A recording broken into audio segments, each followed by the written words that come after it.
we're going to start from here all the way down to my right. So we have Judith Jackson. Now, very important learning to know, because if you need someone to look after your bookkeeping, she's the right person. She's a business, she's a bus agent and also a registered bus agent and a bookkeeper, working with a business called Guru, supporting small business owners, accountants on special parts running successful business. Judith ensures the books are up to date and accurate to help and understand your financial report. So anything to do with business activity statements and bookkeeping, Judith, that's her specialty. Then in the middle here is someone that I know that I've worked with many years back, Dean, who anything to do with debt collecting, he's the man. Okay, so he specializes in debt collecting, running a company called Persuasion since 1991, over 100 active clients here in Port Macquarie. Or pretty well, yeah. Yep. Okay. Cost support too. Okay. So if you want your money to be recovered, he's the person to go to, and he has a wealth of knowledge. He's been collecting, since 1991. Also, he uses different tools to collect, such as sending letters of demand, emails, SMS, proceeding legal actions. I'm pretty sure negotiations. All that. So anything to do with debt recovery, his company is the one that you need to contact. Then we've got Alyson here. Now, Alyson has a different wealth of knowledge. She's specialized. She's an accountant by trade, okay? But she loves restructure.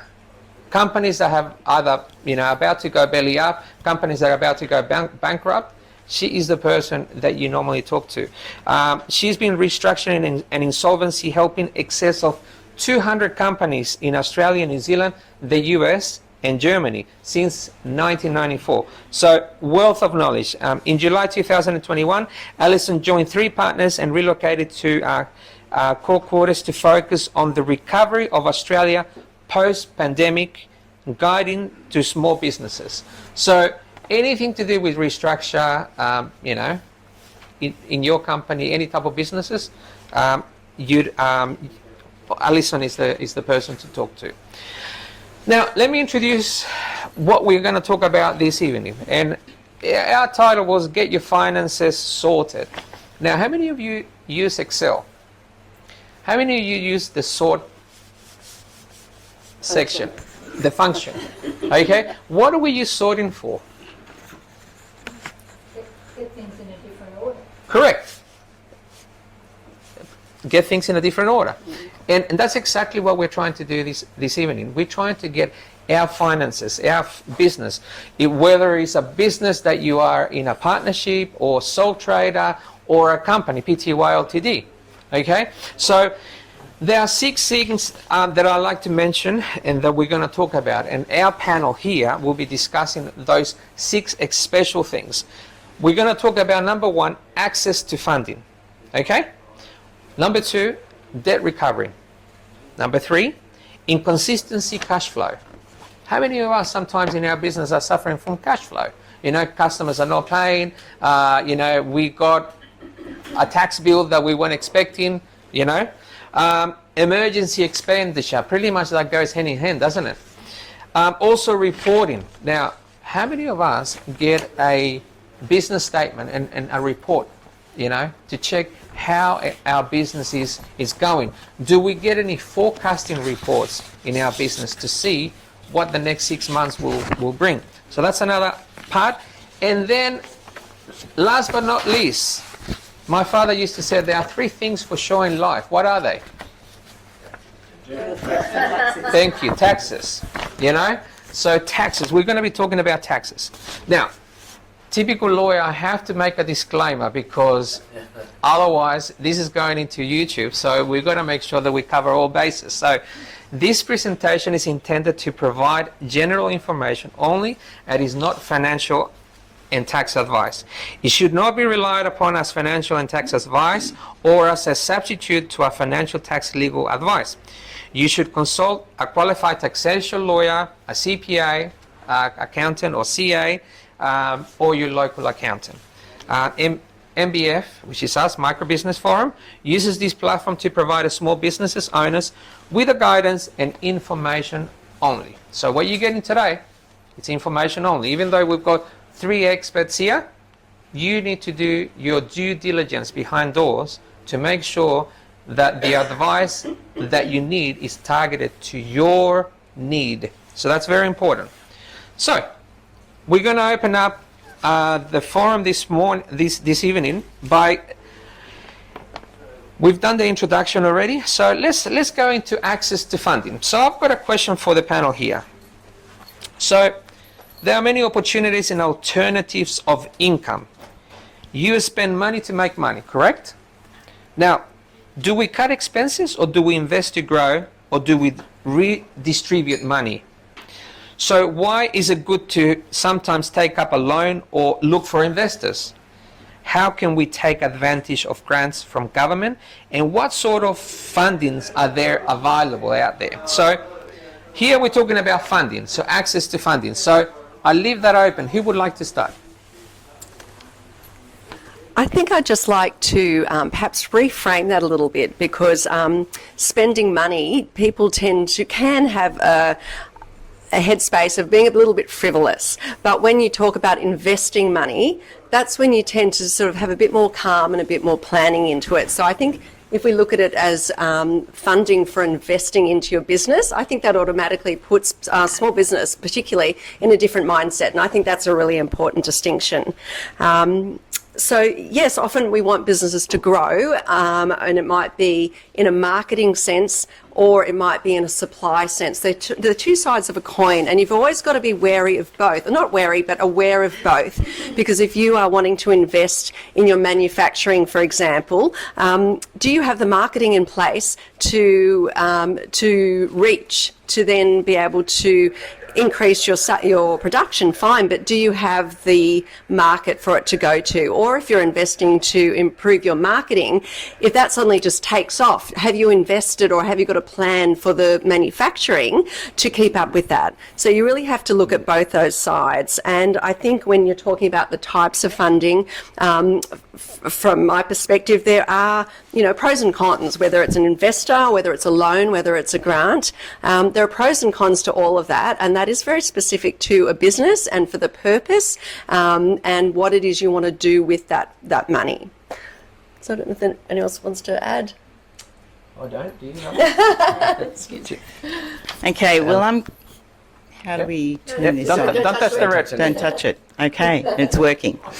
All right, so I'm coming from a different perspective, because I'm used to walking in to businesses that have made a lot of mistakes, and so I'm going to probably share with you what not to do as opposed of what to do.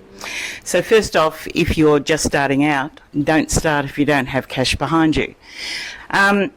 Government grants, question mark over those. I think today we live in a very different world to what we did 3 years ago, and so therefore you need to look at your entire business differently. So government grants take a long time to process, so you need to think, do you have the time in order to wait for those funds? The other thing, if you go down the traditional path with a bank, and I've just observed a very successful organisation who was regional, who did go down the path of a bank, and they have been made to move their entire structure to the metropolitan area, which means that they're going to be working according to the rules of the funder. So that's a thing to consider about how much you want to give away of control of your business. Things that I would suggest would be good to look at are whether you would go into a joint venture with someone who would be complementary to your business.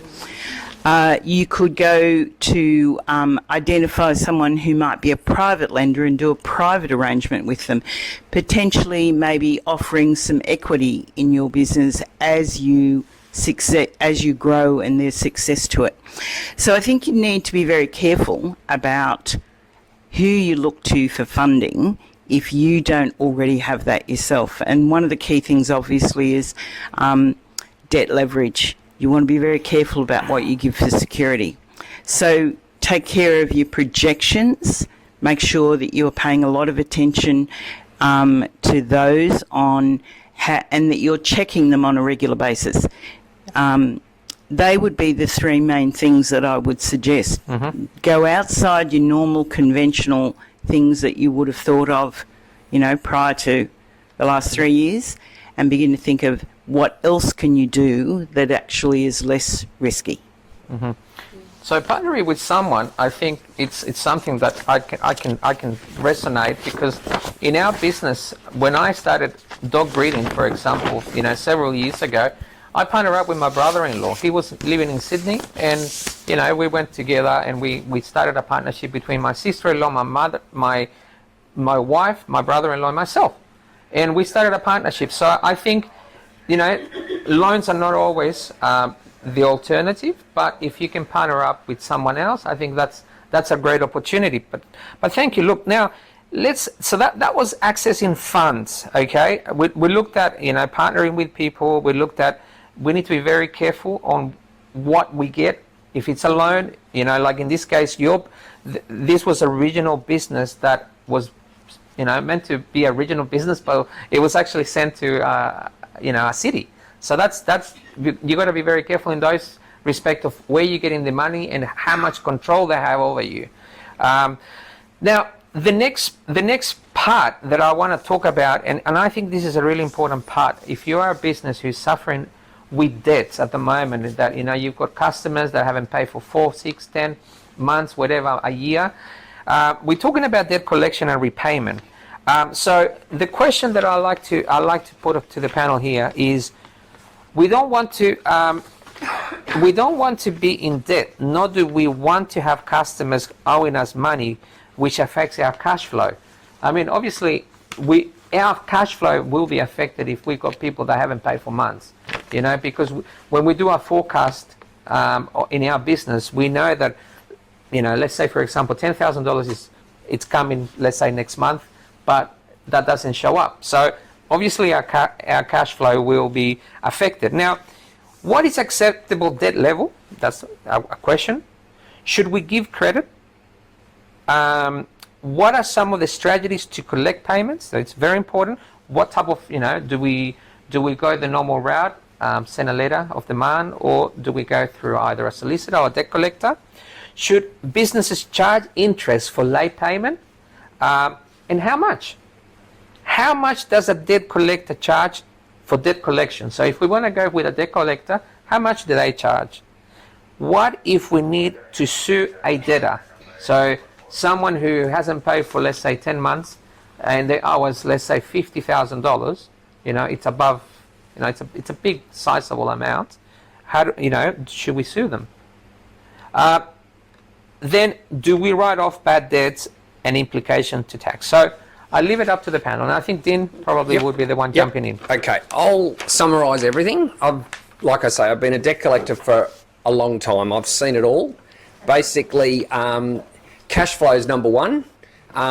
People call me because they're owed money. Simple.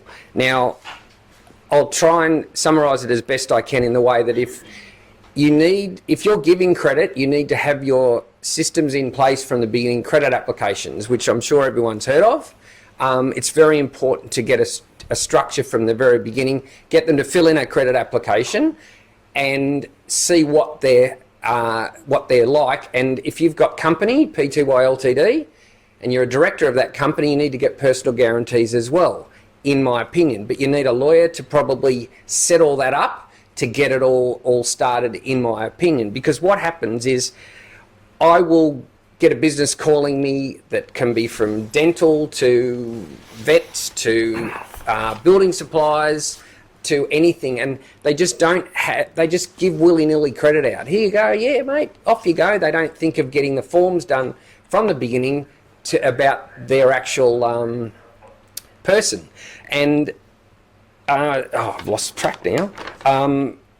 Where was I? Getting the credit application. Credit application for a lawyer. Yep. Before you give that credit, and then once you do have those credit applications in place, is have a limit on it. Don't go, and if your limit's $5,000, for example, stick to that. Don't go, we'll give them 6, we'll give them 7, give them 8. And there's plenty of searches you can do to find out about your person, but everything is costly to get it done. But what, in my opinion, if you've got someone that owes you 50 grand and you lose that 50 grand because you didn't do your credit checks from the beginning, what's better? So I always say spend the money first, get your credit in place from the very beginning. And where we come in is if those debts then aren't paid, call us, and our job is to obviously collect it. And basically, as simple as we work, by law, we have to send a letter of demand. That's our first job. And if they call us or whatever, they could get a payment plan, or away we go. And that's basically how we've got a question? Yes. Yes, sorry. The thought behind the credit application is so you can then do it legally, do a credit check on that person. Correct. 100%. Yes, 100%. Yep. What a lot of... My phone's going. Can you believe that? Stop. Sorry. But a lot of... So you've got to remember, you're talking small business to large business. Like if you're running a simple business in Port Macquarie, let's give an example. Fast Pass Building Supplies, one of my very good clients. They're dealing with builders, they're dealing with big things. They have very good credit applications in place. But if you're running, say, a vet business or something, or a dental business, they have, a dog's just got run over and the person comes in. It's not as easy to get credit. You've got to fix the dog first, not worry about the money. So it's really hard. But all I'm saying, I'm trying to summarise it overall, that you know who your customer is. Get a credit app done, in my opinion, depending on what type of business you've got. I mean, the lady at the back there with the IT business, do you give credit? No, we don't. Brilliant. You're not a customer. Well, yeah, for that exact reason, for cash flow, we have clients pay for their hardware up front before we buy it, because we don't want to buy it all and then they're not paid for us, especially as a small mum and dad business. We did that very early on just to save, to protect ourselves, basically. So is there anyone here that does give credit? Lynn, yeah, okay. And are you having trouble getting it? So, like, I'm the vet kind of business, right? You have to fix the animal first, right? Yep. So how can you give credit for the animal? Well, they got in a vet bill. They've got the obligation to look after the animal. But look, Because they don't have credit application. no. But if forgetting the one where the dog's got run over, whatever. If they're a normal client from the beginning that takes their dog in for a vaccination or whatever they do, they then get a simple form filled in, name, address, telephone number. What I find over many, many years, and to me it's simple, but to other people it's not. If someone's coming to see you to get credit, it's not hard to get their name, their address, their next of kin not living with you, their mobile phone number, and all that information just on one piece of paper. Fill it in, you've got something. I always say something is better than having nothing. And you've got it there. You don't need, like Fast Pass, for example, the building supplies, they need proper application dealing with builders all the time. Yeah. You're talking a lot of debt. With someone like a vet or a dental, they just need genuine information. And it's always frustrating as us as collectors that we get a piece of paper with Mr. Smith, Smith Street, Wagga. $1,000, and I go, okay, where will I start? And that's difficult, and that happens a lot in our game. Training the clients to have that is very important. I should not keep talking. That's okay, sorry. I can't talk all day. I can. Yes, I can. So what was next, Ed? So, what are some of the strategies for collecting payments? Okay, straight. Do you want me to just talk about it from before it gets Yes, to that point? please do. Okay. Yeah. Yes. All right. Okay, so from the position of a bookkeeper, we try to, try to keep it out of this realm. So look, it's business to business. It's not unusual to offer credit, and I absolutely agree. Do need to get those credit applications in place. I have been in businesses where they've been there, and that personal guarantee, the salesperson goes, "Oh, don't worry about that," crosses it out, and then goes and makes the sale. And particularly with the one particular one in mind was in the fashion industry. And anyway, I won't go into details. Just but to make the sale, I guess. from a sales point of view, Exactly. just to get that but sale done. Interestingly, the second place where they've had the similar thing, it's the salesperson who crosses it out and goes, "Don't worry about that." And then when it comes back to me and I'm actually trying to chase up payments, you sort of go, I'm just gobsmacked. You know, so I absolutely agree. That is a critical thing to have in place. As far as days, what sort of credit, and this is just from my experience, 7 to 30 days is reasonable. Anything beyond that, I think, is way too long. Some people sort of do 30 days from end of month. That can be 2 months before you're being paid. That's a long time. I personally think that's a bit too long. But keys to actually maintaining good debtors is actually maintaining relationships. And I think a key to that is not having your salesperson do it. You've got to keep those two jobs separate. You've got to allow them to do their sales and have that relationship, and get your bookkeeper or just somebody else to be actually doing the debtors. But it's really important for me, I have good relationships with all the people that I call, because that way, sometimes they're human, and if it's a smaller company, they might have an ebb and flow, and you can work with them. And that's really key, again, from my experience, being flexible. If it's a large amount, one of my clients at the moment, we're dealing in tens of thousands of dollars for this equipment, and he was asking if he can actually pay this back over a certain period of time. The owner was fine with that, because, he asked, we spoke, we worked it all out, and it worked fine. So be flexible if you're able to. And I've also found from experience, if you're lazy in following up, then they'll often be lazy in paying. So, yes. Just on that point, if you do reach an agreement with somebody for a payment plan, please get it signed off. Get it in writing, get it signed off. Yes. Yes. Even more important to that is that even if you don't get it in writing, it's important that if someone says they owe 10 grand, I'll pay 2 grand a week. I'll pay $2,000 a week starting on Friday. And Monday comes and you haven't got the money in your bank, call them again. Now, us as debt collectors, it's what I do all day, every day, so it's easy for me. But I've had so many people that I see a report from them, I'll pay next Friday. No one called them. 2 months go by, 3 months go by. And it's all about do what you follow up. And obviously that's why people use us, because that's what we do every day. But yourself, I always say to all my clients, do the best you can first. Yeah. It saves you money, and you might want to keep your customer, and that's important. But follow up what you do. Don't rely on them. Oh, he'll do it. I've had so many clients say, "Oh yeah, he promised." I said, "Well, you need to follow it up." So, if we've already got a debt and we've followed with the client and they haven't paid after 30 days, 60 days, 90 days, now if I wanted to take it to a debt collector, how much a debt collector will charge me to do a letter of demand and to do a follow-up? Okay, without complicating everything, because I do have a couple of systems, but it's commission of what I collect. Okay.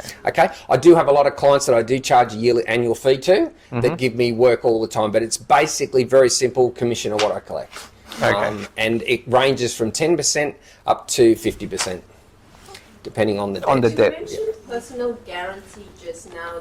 When you say personal guarantee, is from the customer? Yep. So if they've got a PTY Ltd company, and let's make it simple. My company, Persuasion Products Limited, and Dean Cohen's the director, I sign a personal guarantee that if my company goes broke, I'm personally responsible for that debt.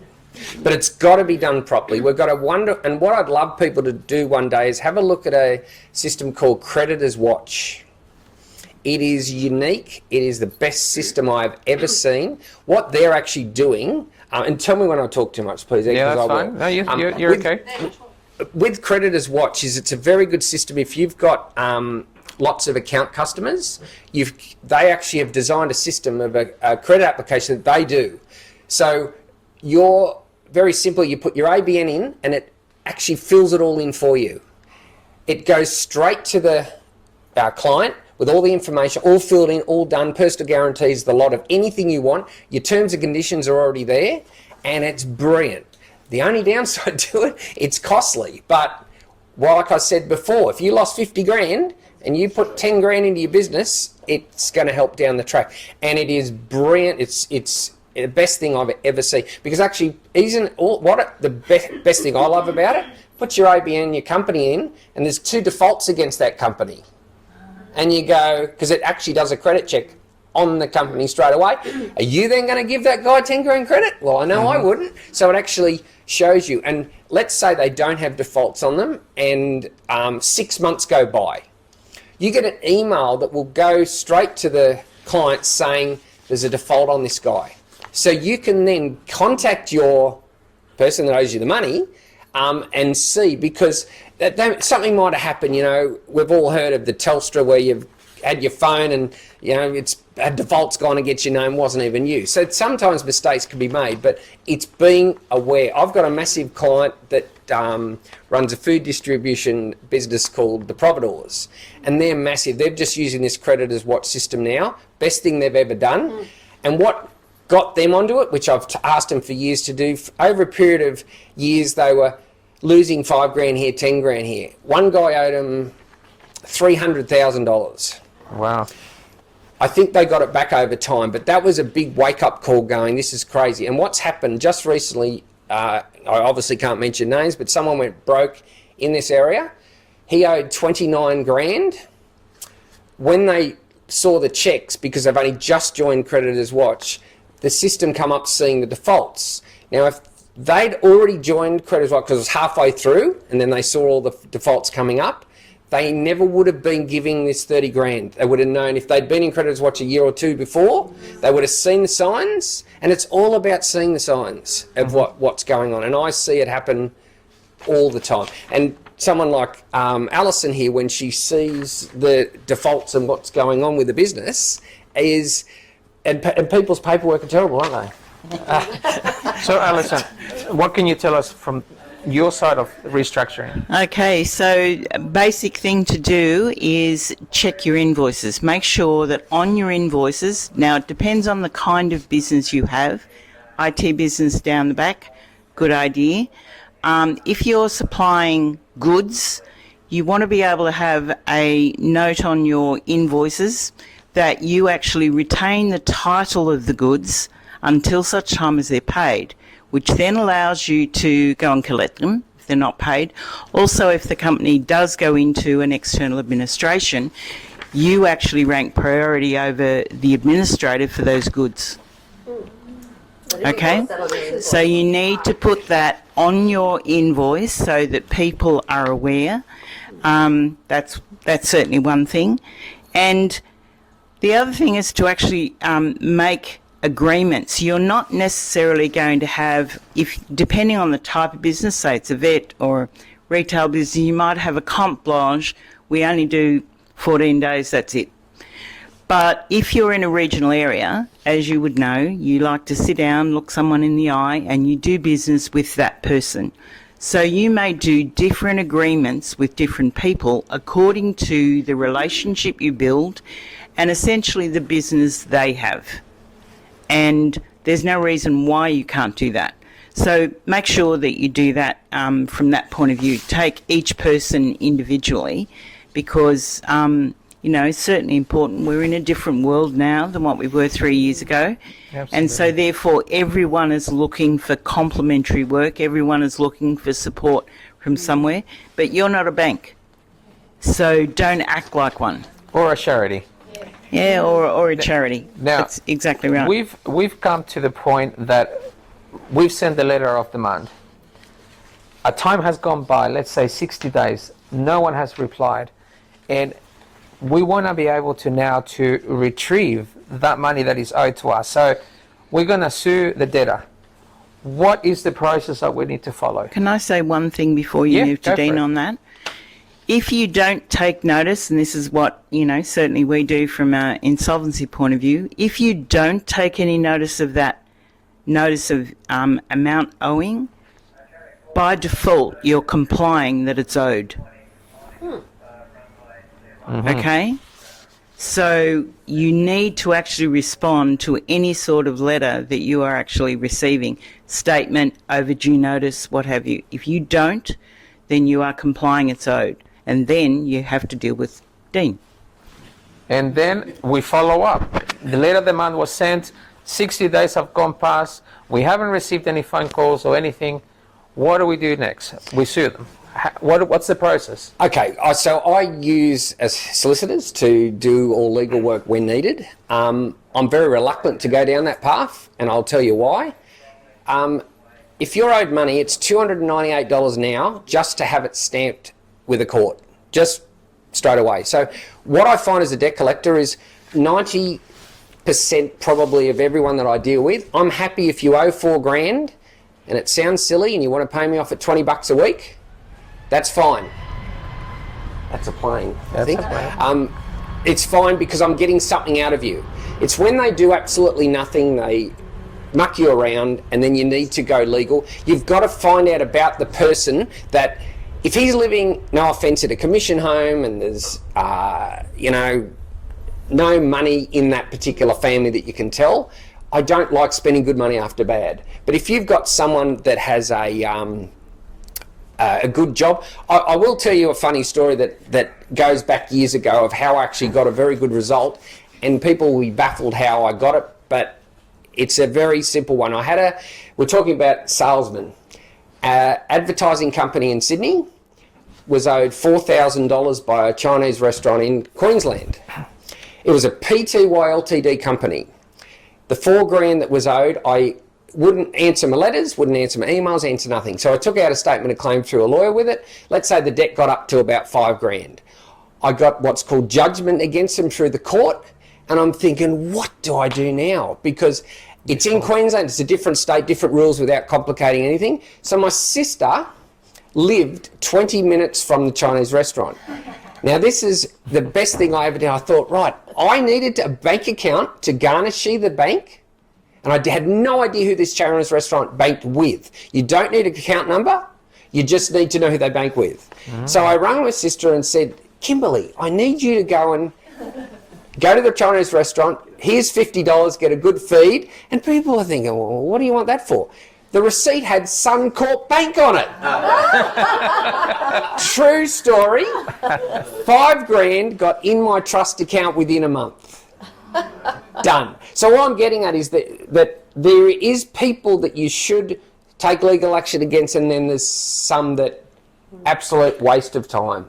So Dean, tell me something. Is there like a threshold of, say for example, if I've got a business, let's say I bought computers and I work in IT, and this person owes me $5,000. Is that a $5,000 okay compared to, let's say, $1,000? You can sue for anything, basically any money you like. Obviously, like people will say, a lot of solicitors go, if anything's under $10,000, they're not interested in it, all right? But to me, that's my bread and butter. But if you're owed $500,000, of course, absolutely, it's worth it. So there's no limit whatsoever. Principal's a big thing. I've got some of the clients that just say, I don't care, I want that money. Don't care what it costs me. All I'm getting at is that as a debt collector point of view, I'm happy to, we don't want that bad name. We're not 6 foot tall, going there and bashing on doors. We are just an extension of other people's business to try and get their debt back for them and get a commission on what we collect. And that's the best way. I've had, sorry? Well, the small claims over here. Yes. Because that's in the UK. If you're talking small amounts, correct. Small claims are up to $20,000, and over $20,000 general divisions, over $20,000. But it's still the local court. And one big thing too now, everything's online.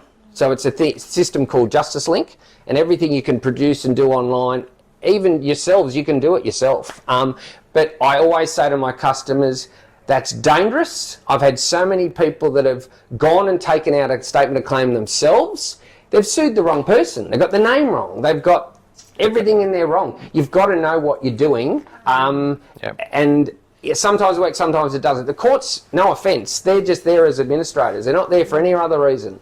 But they are trying to keep everything away from courts. One thing as a collector, what I don't do is if there's a dispute of any kind, not saying the client's wrong, but I will not take it on and take the legal track, because I'll say go and see your own lawyer and go down that track if it's a dispute. Disputes are very hard to deal with. That's why we have lawyers. Absolutely. Now, okay, let's say for example we've got the debt, we've gone through the debt collector, but we haven't been able to successfully get that debt back. Now, do we write it off as a bad debt, And what Yes. are the implications from a tax point of view? My understanding, very simple. You get we have letters in place that we said, yep, $300, write it off. And my understanding, I'm not an accountant at all, it's a tax deduction against the business. The amount, is that correct? I'll let you. All right, Judith, tell us. I can't comment on that because it is actually a tax issue. Yep. And even in my experience, even of late, there's been amounts that I believe should be written off, but I will actually email the accountant and say, can you please confirm if this is to be written off as bad debt, because it is a tax issue, and that's, as a BAS agent and bookkeeper, I'm not allowed, and I don't want to delve into that realm. So it is actually a tax question. Alyson. I will help a little bit. Yep. Make it a bit more in one way. With myself, accountants love that the debt collector's tried, hasn't been able to get it, and then it's their decision as an accountant to make a decision whether they write it off. But the bottom line is it depends how it's been put in the books and all that sort of thing. But the bottom line is I'm not able to successfully get them all. I'm happy to give them a letter. We actually do a lot of that now, the next month or two. Write a few because it's a good time to go to the accountant and say, hey, I've just written off 10 grand's worth of debt. Am I able to claim it? Yeah. So, yep. I guess just to finish that off, it is good to then clear it out though. And so that is the questions for your accountant. But it is good to, you don't want things just lingering there for a year or 2 years. You do need to deal with it and have a resolution. So Alyson, from your point of view, what's your take on that? You need to be careful. Very careful. Because if your business does go into external administration, the liquidator has the ability to be able to pursue that claim. But I think everyone in the room here, you're in a small business scenario. Maybe the builder might have a larger situation. You want to be careful. You want to be planning for your tax. You should know beforehand, even when you actually do a deal, if I can call it that, with a client, whether or not there's going to be a potential write-off. And so maybe you should discuss that with your accountant initially, that you make a provision for it anyway. So you need to consider all of that in your tax planning. There's a couple of things that we'll comment on a little bit later this evening that will help you deal with that. But take it into account, plan for it within your tax, that what if I don't collect this, what that's going to do from a tax position. Have those discussions with your accountant first up, not at the end of the year, during the year. One thing for myself is with my commission of what I collect and my expenses, that's definitely a tax deduction because it's an expense for what I've collected on behalf. We charge the GST, the normal thing. So, my costs are... Fantastic. One question, just now we talk about interest and it's legal to charge interest. So how much interest can you charge? Ooh. Have it on the credit application on your tax invoices and all that of what you charge. On a debt collection point of view, I say to my clients, put on your credit app all debt collection costs to be added on. All, or debt collection costs. Because, and interest, I've seen 10%, 1%, 5%, I've seen heaps. But what's the legal limit? I have no idea. Let me put that in a different perspective. I think today you need to have a look at how you want to be remembered as a business, how aggressive you want as to whether or not you charge interest. You also need to, and I'm afraid going to do something here in relation to Dean, if I can use one of your clients as an example. Port Macquarie Hastings Council charged 6.5% on overdue rates, and yet the RBA cash rate's only 3.75.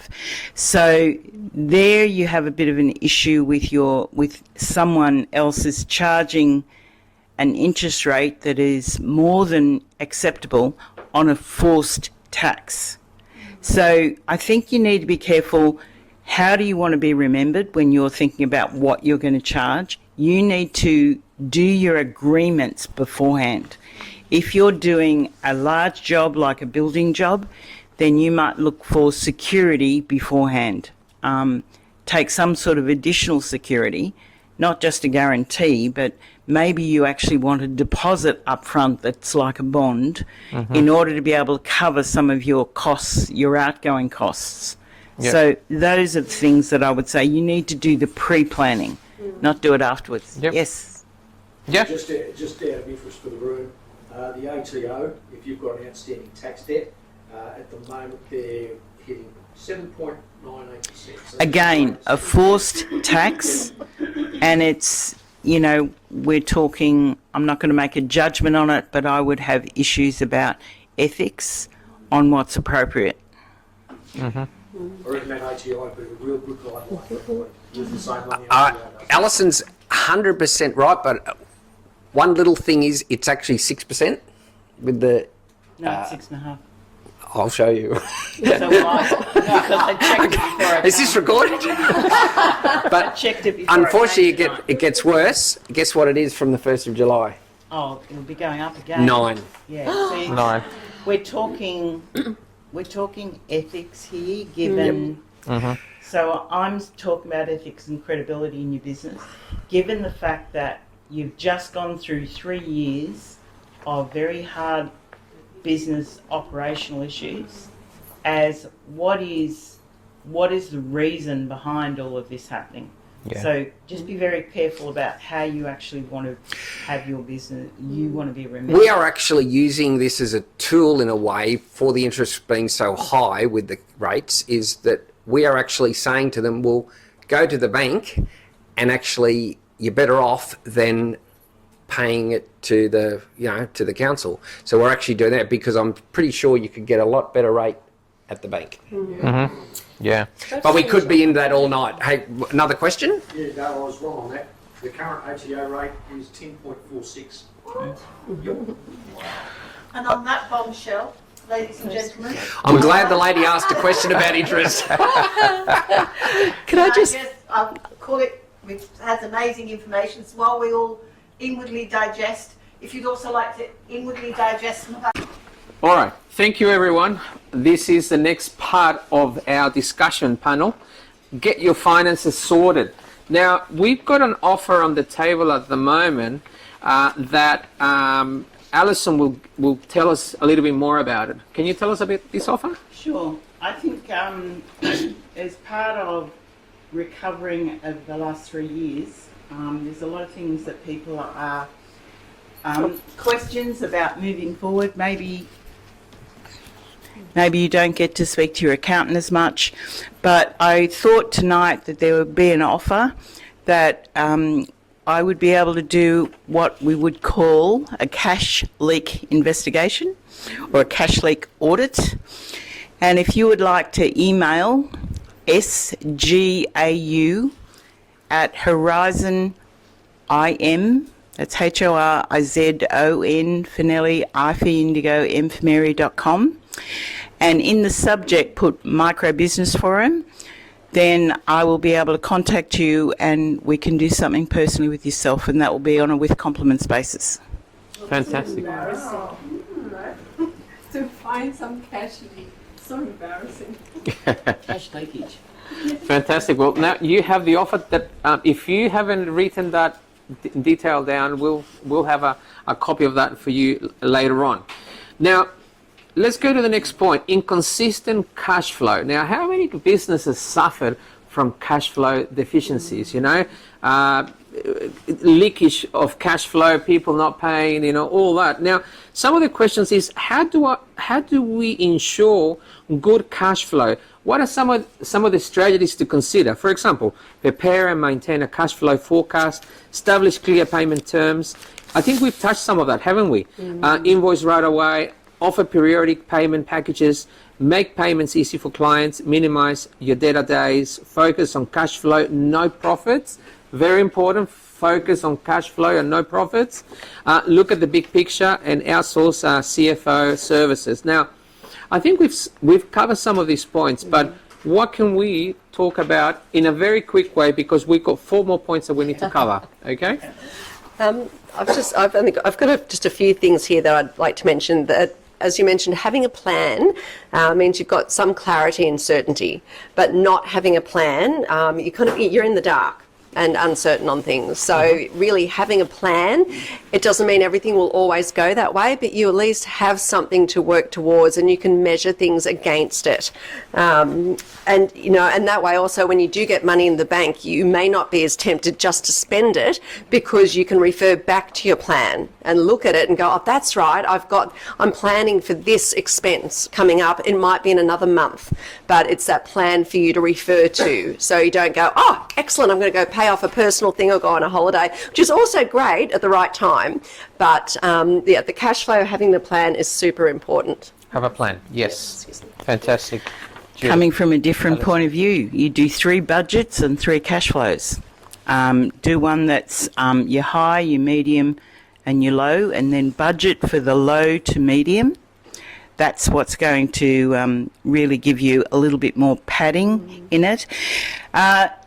Draft your best, worst and mean, but then you also need to actually have KPIs. So I'm not just talking about cash, I'm talking about analyse your business. You need to actually have KPIs that you can measure to identify when you're getting an issue with your cash flow, on negative or positive. Then also have a look at tools that you're using.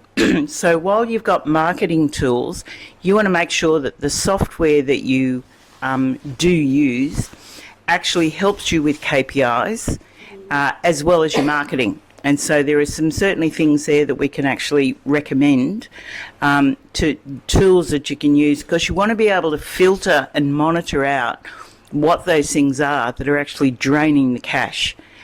That's not necessarily going to come up with just a profit and loss. Then you actually need to be specific about your ideal profile client. Are you actually servicing the right client? Is that what should you relook at the product and your client base that you're actually servicing or selling to? So we're not just talking about cash, because there are so many people who think the more sales they do, the better off they're going to be. But if even their costing is incorrect, then the more sales that they make, the worse off they're going to be. So it's more about having a look at not just managing cash, but having a look at your business. And that, again, that's certainly something that we can look at. So more of a holistic approach to the view of the business. Now, emergency expenditures. This is something that we always find out, you know, oh, the radiator went on that business card that I've got, or my computer just died and it's going to cost me more than what the computer is. Well, the debt collector just called me. Exactly. The debt collector calls me, you know, I owe $10,000, so what do?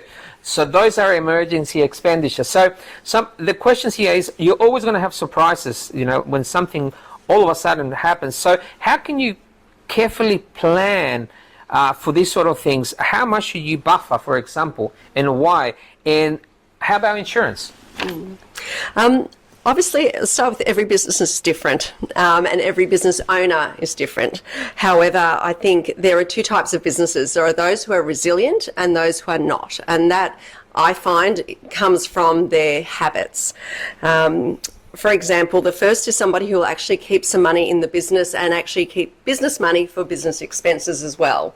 The second is they will spend up to their limit. They don't keep anything in there. And I'm finding these are a great order of questions because they're building upon each other. If we go back to the cash flow one, you should be building something in there for those emergency expenses because they will always come up. Something like a rainy day fund, isn't it? Sorry? Like a rainy day fund or something like that. Yeah, a business rainy day fund, absolutely. And then going back to the debtors as well, if you're maintaining good relationships with them and you're always on top of that, you're not going to let things go out to like 60 and 90 days if you can help it, because you're always in contact, keeping good. Everything is building on to being building a resilient business. And that is, I think, one of the keys. Just from my experience, from actually doing the books, doing the debtors, helping with cash flow where my clients request that. So yeah, not building it in, spending to your limit, it gets to the point where somebody rings you and you're the one going, sorry, I can't pay that at the moment. And that's where you've got to be really careful. You've got to be able to pay your bills as they come in as well. So yeah, resilience versus not resilient is pretty key here. So what kind of buffer should we look for a business What sort of buffer should we look for? Well, I'm going to go for the worst. Actually, when you're doing your budgeting, plan for the fact that you can't work. Let's say you had an accident, if something happened that you couldn't work for the next 6 or 12 months. That's the buffer you need to actually consider, and therefore insurance is one to make sure if you can't work and you went on workers' compensation, then you're only going to get 80% of what you paid yourself anyway. So you need to be looking at things like, well, what's the worst scenario? If you couldn't work and I needed to pay somebody, what would that money be that they would actually be requiring to get paid in order to do the job? That's what your buffer is. Used to be 3 to 6 months. That was really more about debtors collection, that you need to carry it for 3 to 6 months. But I think these days now you need to look at the 6 to 12.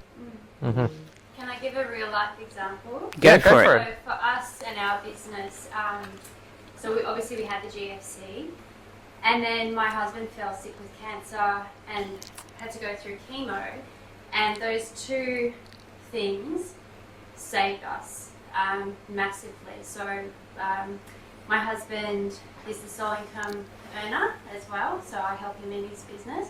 But by having a buffer and then making sure that we had the appropriate income protection, the two of those things meant that we could honour our debts, and because we had people that we needed to pay and we didn't want them to suffer just because we were in a tough spot. We were able to pay them and so keep up with our payments. But even because obviously being the mum and the wife, I got really far behind on the admin at one point. So that buffer really allowed me to go, hang on, oh gosh, I'm so far behind. But I had the buffer there to catch up afterwards. And then the income protection was such a saving grace. If you don't have income protection, it is so incredibly worth it because it saved us big time. And there's easy ways of doing that through your super. Have a great chat with an insurance broker. There are good ways of doing it that doesn't feel like you're paying out of the nose, out of your personal everyday expenses. So highly recommend. Two more things to look at too is have a look at what your lending is and whether or not you can restructure your loans. So therefore make sure that you've got enough fat in your assets that you could get that if it you could get a loan or restructure those loans if need be. Also email your clients. If you've got a good relationship with your clients, working in payment days works both ways. You could say to your clients, we've had a situation in the family, we need to move our debtors days from 14 to 7 or from 30 to 14. And if any of you have an issue with that, can you please speak to us? So this is about mutually working with someone, private agreements, so that it works for both of you. Fantastic. Now we're moving to another point. Reporting. So we've looked at the inconsistency of cash flow, we looked at emergency expenditures, and now we're looking at reporting. Why is reporting so important? How can reporting prevent our business from financial losses or give us headlights to where our business is going? What can we do to have effective reporting, and how often should we look at these reports? From my perspective as bookkeeper, excuse me, there are two types of reporting. One's operational and one's strategic. And they kind of cover different things. So operational is more monthly. It's looking at your sales, your expenses, your debtors and creditors, all the things that you're just doing on the regular basis against what you're expecting this month versus last month, maybe this month versus same month last year to give a fair comparison. So you're tactically planning this month and then forward to next month. But when you're looking at the strategic reporting, you're looking at trends. You want to see are your sales actually increasing or are they kind of decreasing? Well, how are they against your costings? Comparing over a longer period, usually year to date or 6 to 9 months. The strategic things you'd look at are cost trends, income trends and inventory trends if you've got those. So they can all tell you a picture. You need that longer time period to really start framing that, because that's when trends will occur, not just from one month to the next. So it's really something that if you've got a bookkeeper, talk to your bookkeeper and ask what would you like, tell them what you would like. You know, I've got some standard ones that I would do, but if you want something different, just ask. And, you know, most software is very capable of producing all sorts of reports, more than we actually need, I feel, some point. But as a business owner, they're also quite useful. Thank you. Okay, from the other side of the street. Most business owners or I won't say most, a lot of business owners don't understand the numbers. It depends on where your reporting's coming from. If it's coming from your tax accountant, they have a layout that is not valuable to a business owner. You need, Judith actually mentioned operational. Again, it depends on how that reporting is actually structured. If you don't understand the numbers, do a pie chart. Do some other graph that you do understand, because you are making decisions based on those numbers. You need to understand whether the reporting is on an accrual basis or whether it's on a cash basis. Whether it's on a cash basis, whether you think the money in the bank is what I've got to spend or not. Okay, so you need to be mindful of what's the source of the information that you're basing decisions on. You definitely need to look at margins if you are if you're selling a product, the cost of the product, getting it into the cost of your sale. One thing that traditional accountants do, and I used to be guilty of it, not anymore, is they would put cost of purchases, cost of the raw materials in your gross margin. But if you're someone like, say, Alyson, who has postage costs as well, that needs to go in your cost of your products, because it's the cost of sale that you've got to deal with. What's your gross margin on that? Then your operating expenses, they need to be in different categories. So when you're looking at percentages of turnover or percentages against profit, let's say marketing. Marketing would be a standard percentage based on the size of the business you have and the turnover. So therefore, anything to do with marketing, including the software, including the consultation, including the printing and stationery for your brochures, etc., all of that is marketing, as opposed to putting your brochures in printing and stationery. That's not really telling you how much you're spending on marketing. Your employment costs should be in another category. That is your wages, your superannuation, any workers' compensation, any materials or uniforms you would have, all come into employee costs really for the operational person, especially if you're a builder. If you've got to supply the boots for your tradies, etc., that, or any sort of protective equipment, that comes into employee costs as well. Your motor vehicles.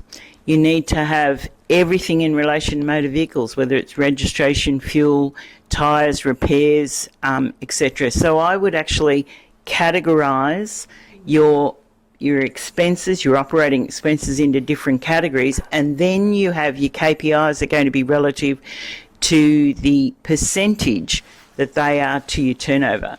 And then when they move out of it, any one of those categories moves out of percentage rate, that's a KPI that you need to be checking on. Why did that move?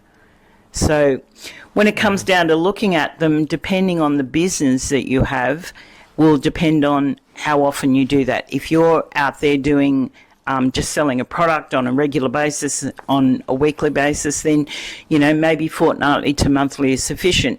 If you're a builder and it takes you 10 weeks to build a construction, well, your timeline is going to be every 3 months, essentially, because you want to be able to cover the period that you've got progress payments and for the project end. So again, that's another thing to have a look at. It depends on the type of business, but if you don't understand the numbers, change the way you're reporting. Fantastic. Now we know. Yes, Veronica, you got a question? Yeah, you know, just now we talked about insurance. Yes. And buffering expenses for insurance, and now they have so many kind of insurances.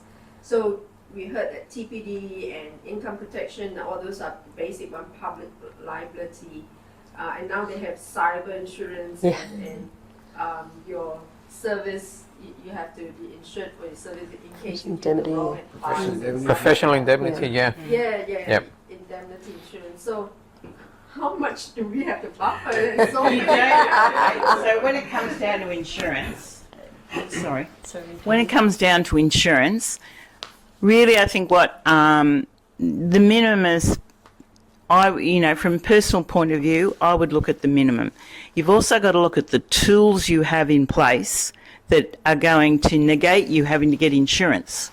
If you've got the tools in place that help you measure your business, measure the KPIs, and keeps you on track, then you should be just watching your reporting, keeping on track of it. You don't need to buy insurance in order to cover that, because you've spent you're using, or you're paying particular attention to the tools that you're using to give you those answers to reduce the risk.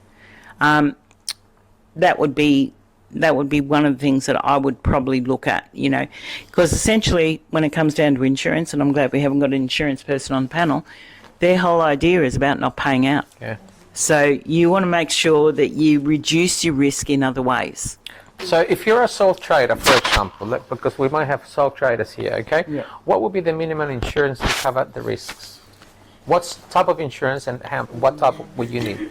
Your business insurance, if you carried cash on the premises, you'd want to be able to cover that.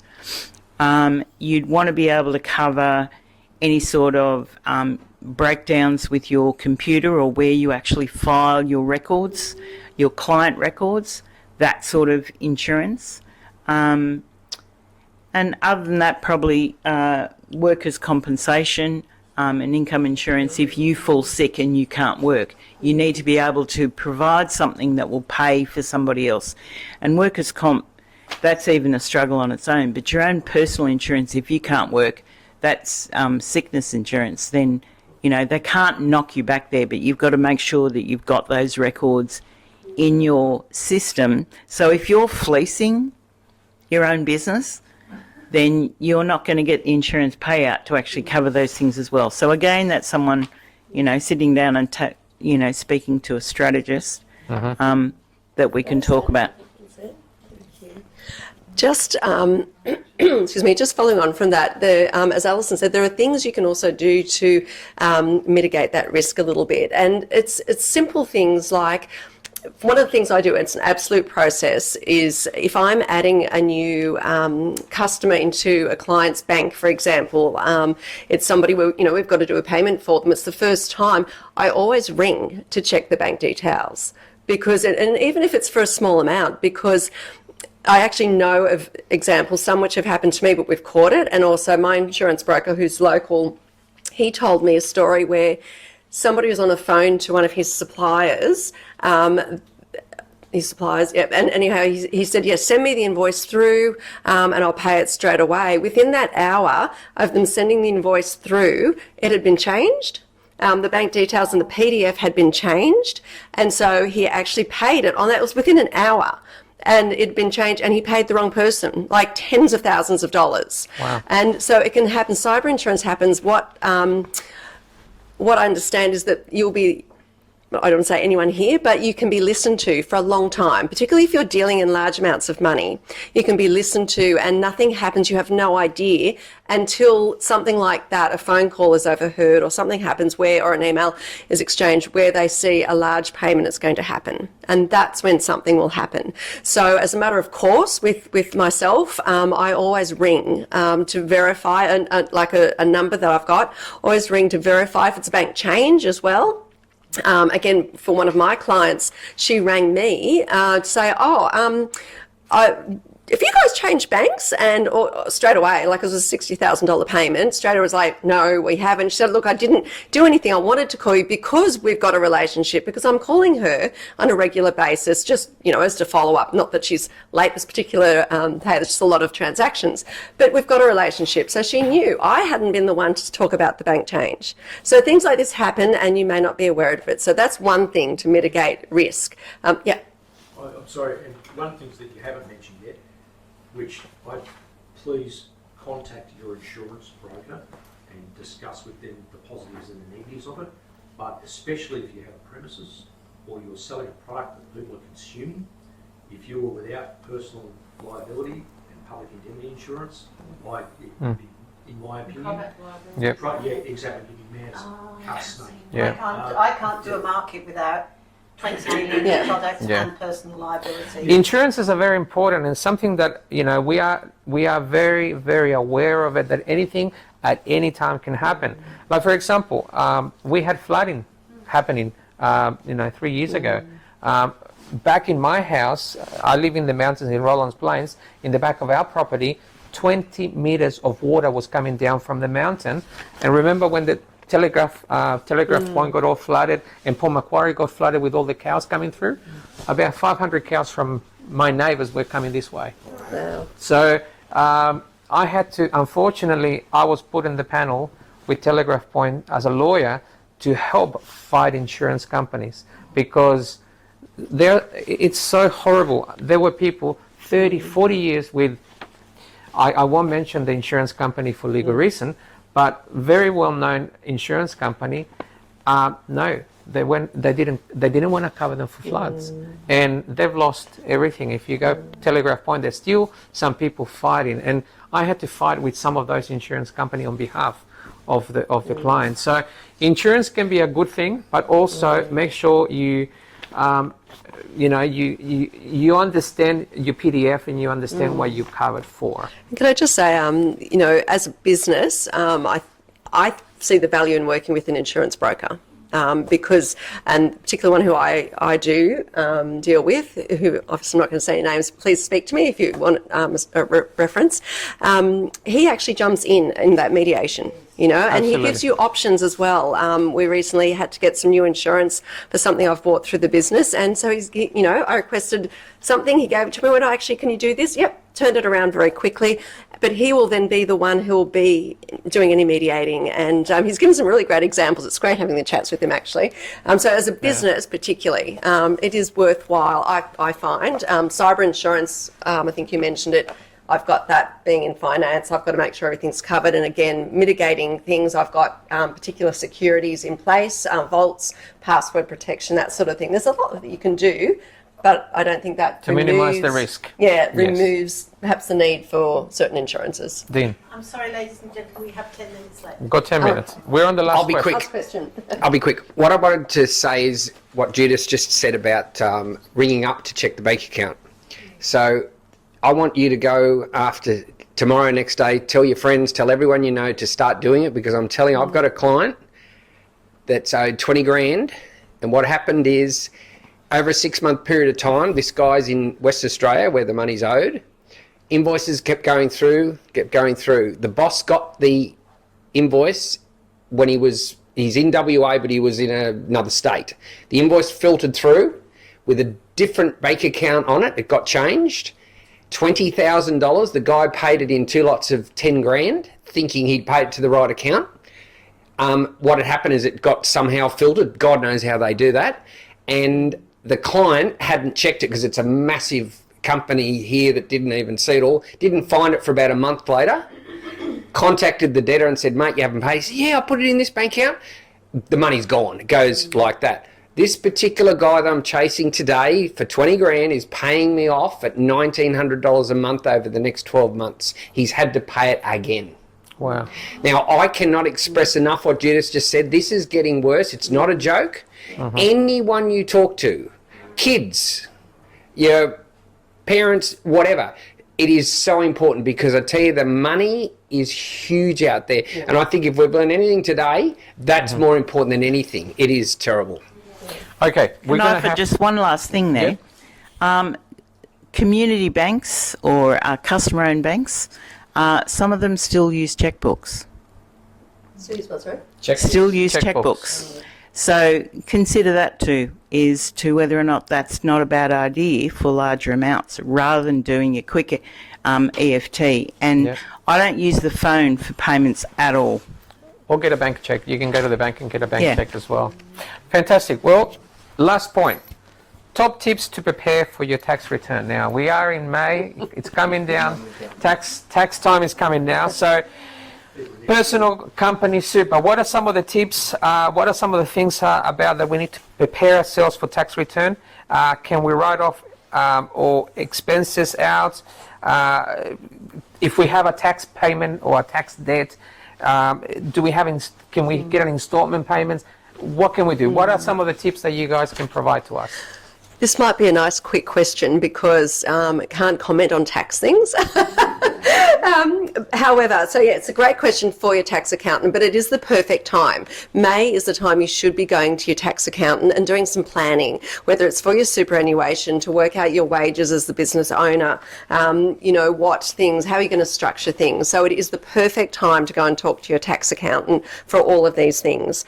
From a BAS point of view, actually, something that is public knowledge, so I can say it is, you know, June 30, there's a change to instant assets. So that's something to mention if you're planning to buy something before the end of June, as something large. But from a BAS agent point of view, I deal with that side of tax, GST related, PAYG, W.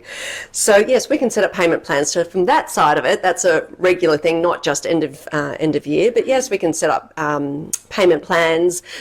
We can, you know, contact the ATO on your behalf for certain, you know, to move money if you've paid the wrong account. I've had one client who's paid into one account instead of her other one, and she's going, but I'm still getting bills for this and overdue notices. So I've been able to sort that out for her. So there are things we can do. But as far as tax, it is a tax agent, tax accountant question. Things to think about, however, would be, you know, reshuffling finances, being creative in how you do things, looking at alternative business streams, you know, your growth, what sort of thing, a bit of planning as well. So that's what I've got to contribute. And very quickly, if you've got any spare money at all, I'll just give you my bank account number now. Can you just jot it down? And you can start transferring it into me. Thank you. Ring up first, make sure it's the right Yes, Ring my wife first. So I know this is going on YouTube, but bear in mind you pick your friends, and the ATO is not on your Christmas card list. So what I'm going to suggest is you need to deal with your accountant when dealing with the tax office, okay? Mm-hmm. The accountant does it, or your lawyer, not you. I note, seriously, in our industry, the tax office is contacting businesses direct more often. They are sidestepping the accountant, which is... it's something that makes me question the ethics there, because you as an individual do not know tax law. That is why you engage an accountant. And once you speak to the ATO, you're on record of, your voice is on recording, they have the records, and you can actually be very, let's say strategically, it's very easy to fall into admitting or saying something that will actually get you in a deep hole.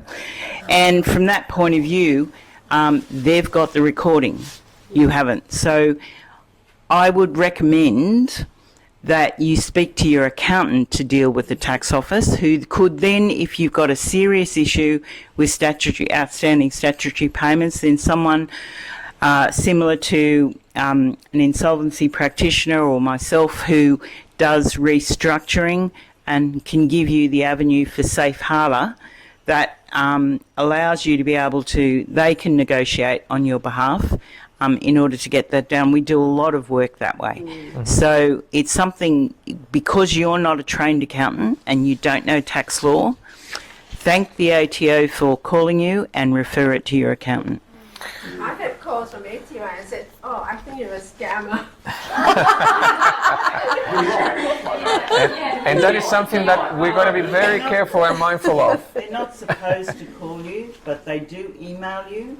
They are sidestepping the accountant's role.